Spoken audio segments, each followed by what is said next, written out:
Take me through this mock draft that just went down at NHL.com. 3 people, 12-team league, and you guys just hashed it out, right? Yeah, and you'll see a couple of trends that maybe go against our rankings depending on positional need, things like that. Our other guy, Brett Amadon, had a bunch of reaches, so that kind of broke things up and made things really interesting. Throws a wrench into the system, right? Yeah, and compared to our previous mock draft, you'll see some big discrepancies. So it's all things to keep in mind. If you want a certain player, make sure you get him in that range. All right, let's dive in. Round number 1 looked like this when you guys did your mock draft. Ovi, number 1. Nikita Kucherov went 2. Connor McDavid, 3rd overall. So Brent Burns rounding out the first round with pick number 12. Ovi surprises me. Number 1 overall. Who took him? That was me. Okay. I'm guilty. The reason why I took Ovi number 1 in this mock draft was because, honestly, in every other mock draft, I was taking McDavid first overall, and I wanted to see... That's what you said at the top of the show. Right, not to contradict myself, but I wanted to see what a team would look like if I did put Ovechkin first overall on it. I ended up getting a pretty darn good team with that one. Now, Ovi, so if you do want to take him first overall, he has 79 more goals than the second best player since 2013-14. You know how important goals are in fantasy hockey. I don't need to beat a dead horse here. That's what you're getting if you're taking Ovi number 1, and the hits bonus 2 doesn't hurt. All right, did you have the 2nd overall pick? I did, and I believe I took... So were you surprised when he takes Ovi? Not at all. I mean, there's nobody in the NHL, even historically, over the past 10, 15 years that covers goals, shots on goal, hits, power play points. I mean, Ovi, even the past 2 years, has been in the high 80s in points, which equates to pretty much unparalleled value in fantasy. All right, so Connor McDavid going number 3. Whoever's sitting 3rd is like, thank you. How about Sasha Barkov?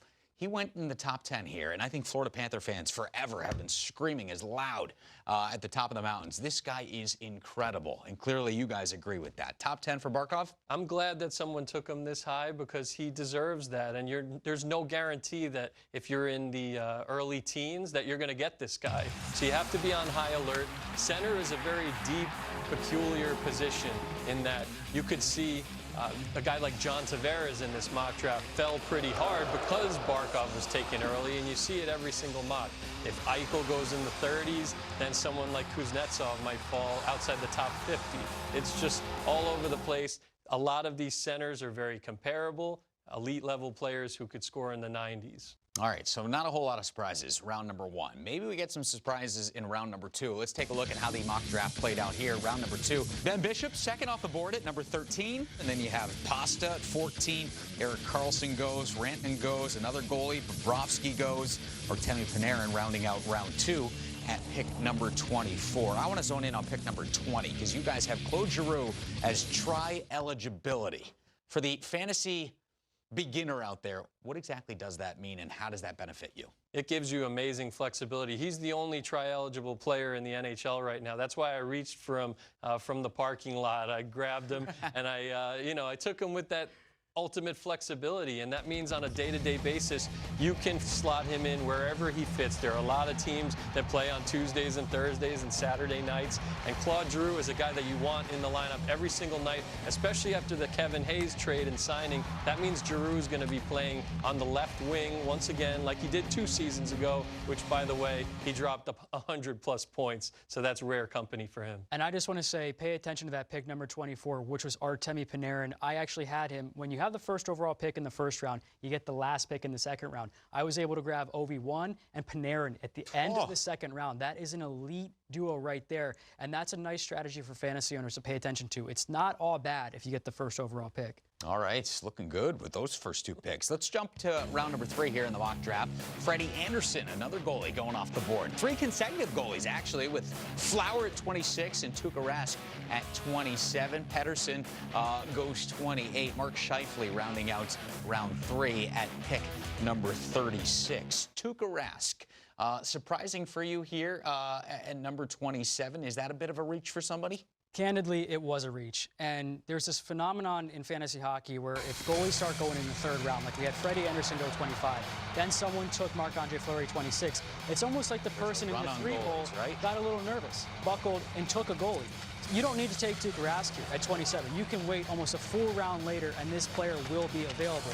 The one thing, too, I'll say about Tuukka Rask, if you draft him, please make sure you draft Jarl Halak late in rounds. We saw what he did during the regular season last year, really took games played away from Tuukka Rask. Look, they're just going down, down, down each year. So it's not that Tuukka Rask is a bad goalie. He's very good peripheral-wise. But games played is a big thing in fantasy hockey. You need a workhorse goalie. So definitely, if you're getting Tuukka Rask, make sure you handcuff him. And I took Marc-Andre Fleury there in between the other two goalies. And one thing I wanted to mention here, you look at the other two, they're in the very tough, top-heavy Atlantic Division. Marc-Andre Fleury's out west in the much weaker Pacific Division. And he is a guy that, if healthy, is going to play 60-plus games. He got 8 shutouts last year, so that's something I really like on Fleury's end. All right, so, and Rob, you were saying earlier that if you have a goalie who's maybe a 1-1A situation, grab the other guy as soon as possible. And with Fleury, it's the same thing. He doesn't really have the backup challenging him for starts, and Fleury is a shutout king as well. So when you're looking at those little categories that could set you apart, if you've got that one more shutout in your week-to-week matchup, that could win it for you. All right, so that wraps up round number 3. Let's jump ahead to round number 4. And Jack Eichel, there he is, round number 4. You can pick up Jack Eichel at 37 overall. John Klingberg goes right behind him. Then there's Carey Price and Kenny Malkin. A steal, it feels like, at pick number 48 in round number 4. Pete, you look at round 4 here. What selections did you make, and what kind of surprised you about that round? I like that Matt Murray pick there. I think the Penguins are coming off kind of a strange season where they had some injuries, they had some inconsistencies. They were kind of a one-line team. But Matt Murray, to me, a potential 2020 restricted free agent contract year, the dollars maybe in his eyes moving forward. A guy that's won 2 Stanley Cups but has never really had that elite level regular season. So I'm zeroing in on Matt Murray and his ceiling at the goalie position. I would be very comfortable with Matt Murray as my number 2 goalie in fantasy. A lot of goalies going in round number 4. What about a guy like Jordan Binnington? Was the sample size big enough for you to make that kind of commitment to this guy at this point? Not here.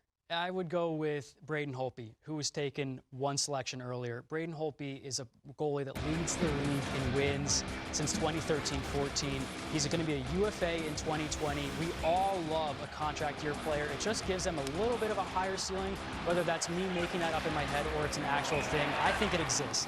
Now, another thing, too, I would be okay with Holtby as my number 1 goaltender in fantasy hockey. I would even suggest if you do go forward, make sure you do get a workhorse in round 4, and then, hey, you can sleep at the wheel for a little bit and grab one of those sneaky tandems, Arizona, New Jersey, later in drafts. Yeah, if you don't have to worry about it anymore, that can allow you to take the best player available to fill out your roster. If you miss out on a goalie, you could be feeling the brunt of it all season long. All right, you can still get some gems in round number 5. Case in point, as we show you right here, Kuznetsov at number 49, Patrick Laine at 50, John Gibson 51.